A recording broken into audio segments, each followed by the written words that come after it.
Well, it's a great joy that we're going to, after our break over Christmas and Advent, we're going to resume a regular feature, which is This Time Tomorrow, where we meet someone from the church family, find a little bit more out about them, and how we can be praying for them, what they get up to in the week, and what kind of things we can be praying for them that they're facing. So this week, we've got Pete. Nice to meet you, James. Hi, Pete. We've met in passing, but never really had a proper chat. So this is going to be really interesting for me. I know there's going to be lots of other people that maybe have joined us over the last year who may not know you anyway from the church family. So it's going to be absolutely wonderful. Pete, I wonder if we can start by just asking you to tell us a little bit about yourself and how long you've been coming to St. John's, what you get up to in the week. Okay, so I'm married to Sue, who actually leads the church, who's at prayer, and runs a home group. I'm father of 4 wonderful children, James, who you often hear preach, Lizzie, Tom and Joe. And I am a head teacher at a large school in Sutton, which I've been working at for about 18 years, so the whole of James's life. And I've been head there for the last 4 years. And for about the last 5 years, I've become a right cycling bore. Which keeps me sane. So we moved into the area in late 99, and we've been coming to St. John's since the early 2000s. So I've been involved, I've been here for probably the last 15 years in the youth ministry. So I've seen it go from Pathfinders to Outbreak and now to Charge. I see Michael in the church here. I remember him as a very young child as well. And I also was very involved in the summer holiday clubs pre the new centre. Since there, sadly, I have to work now quite a lot of the holidays. And we've also been part of the group that go to New Wine for the last 10 years. I'd actively encourage more of you to come to that. That's a great experience. It's been improved even better since Esther's been going, because she's a great cook. So that's where we're at. Very good. Pete, that's amazing. So you actually, really, in terms of activity and being involved in the life of the church, you've been really thrown yourself in almost from the get-go when you arrived. And it's just wonderful to hear that you've kind of like tracked with, particularly the young people. You're still, even though your children have grown up and are still growing up through it, you're still sowing into that ministry, which is absolutely wonderful to hear. Pete, I wonder whether you can just share a little bit about tomorrow morning. We'll all be in different places. Where will you be? Paint the picture. Where are you going to be tomorrow morning? So my day normally starts. I get up. My alarm goes off at 10 to 6. I'm into work before 7. If I don't get to work before 7, I don't get any time to myself. So I try and get there before 7. And then it's sort of, I have about 10 minutes to myself to get myself sorted and ready for the day. And then my sort of day kicks off with people wanting to ask me lots of questions and how we're doing this and what we're doing that. And then I go out quite early on, about 8 o'clock, go and meet the kids and invite them in to school and say hello to them. And it sort of carries on like that throughout the day. It's a very busy day. And then hopefully, if I'm lucky, I've got no late meetings, I'm home for around 7 o'clock for dinner with the family.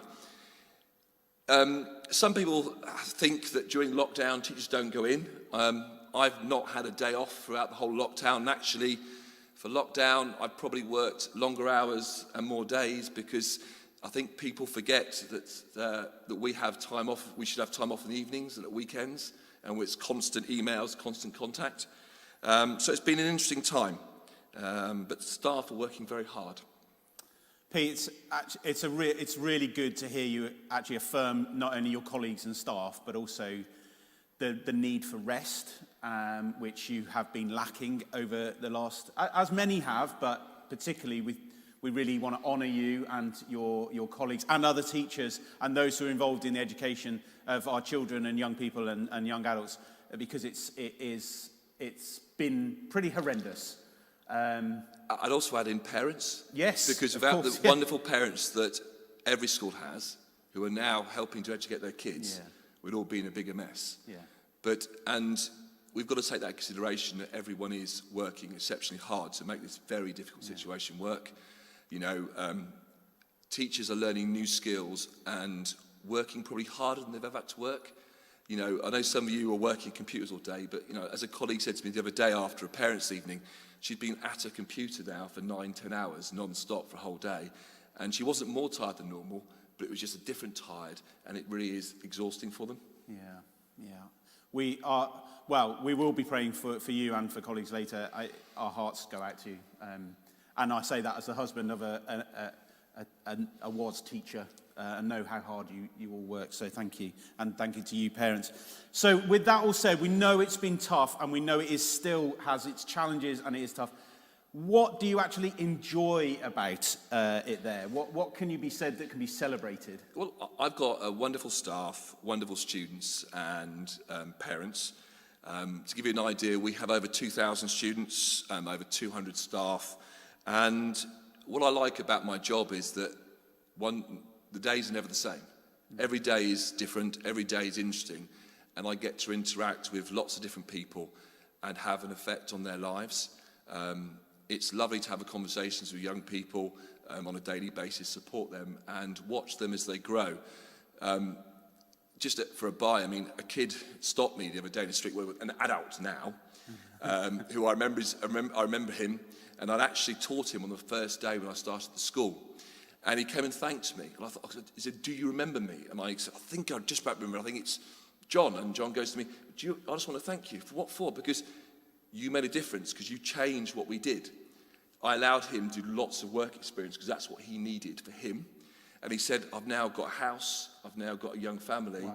And he just thanked me because he just bumped into me. Now, that could be the same story for any teacher. It doesn't have to be me. Yeah. But it really just lifts you up, reminds you why you go into that job is to make a difference, and you do make a difference to young people's lives, every single one of them. Wow, that's amazing. What a privilege. You know, I can hear it in your voice, what a privilege it is to have those kind of interaction. And whether you get that kind of feedback or not, to know that you are making that difference is wonderful. Obviously, we can probably guess some pressure points, but is there a particular pressure point for you in your role at the moment? Well, obviously it's COVID. I'm going to add there the government, and it always intrigues me. People ask me what's going on, and this idea that I know more than they do. Mm-hmm. When you're running your job and finding out made decisions from Sky News or the BBC News, that's when we find out, and then we have to act on them.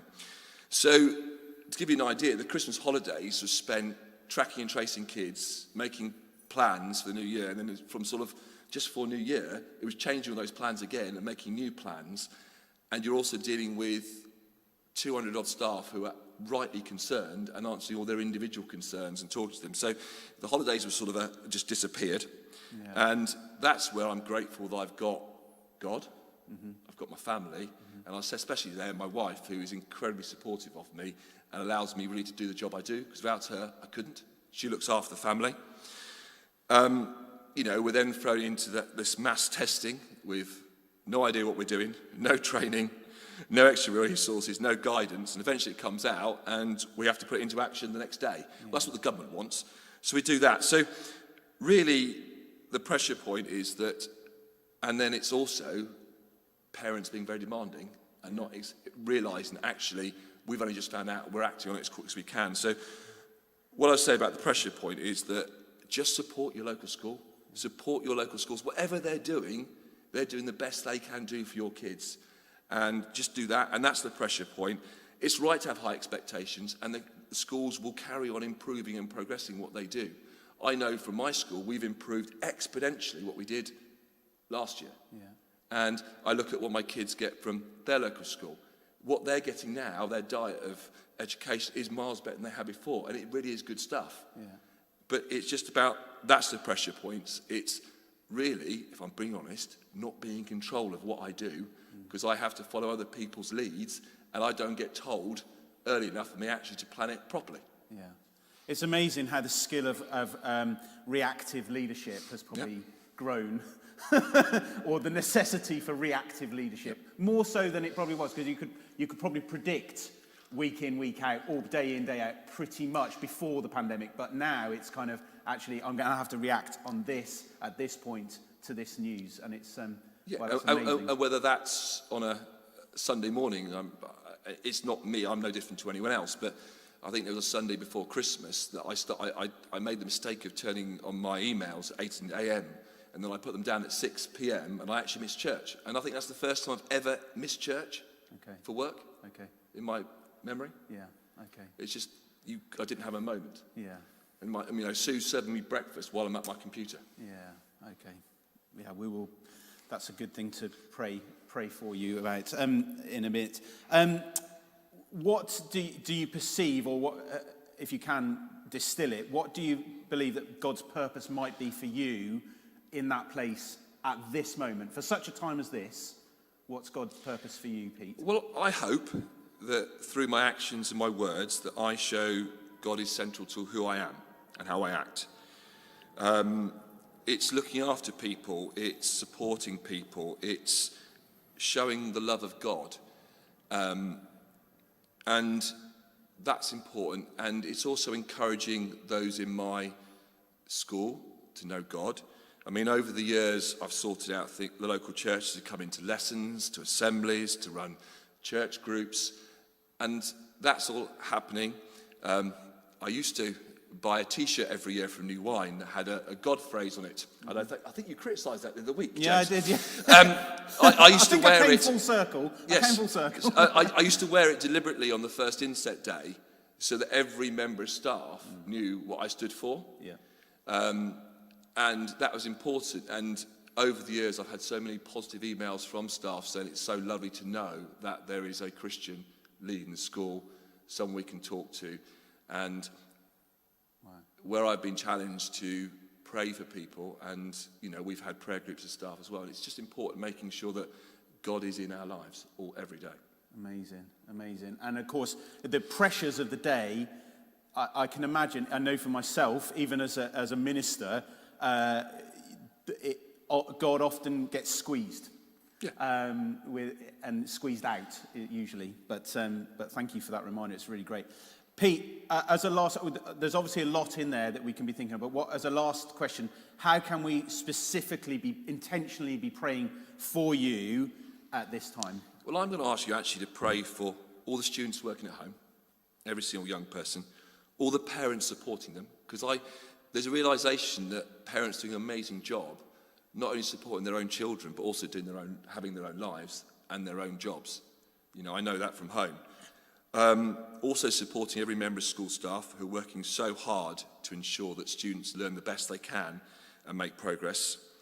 For me personally, just the government makes the right decisions in the best interests of all those in education, whether that's children and staff, and I mean the whole staff, not just teachers, but every single member of staff, if that's from the cleaner to the dinner lady to whatever job, because they're all important and essential.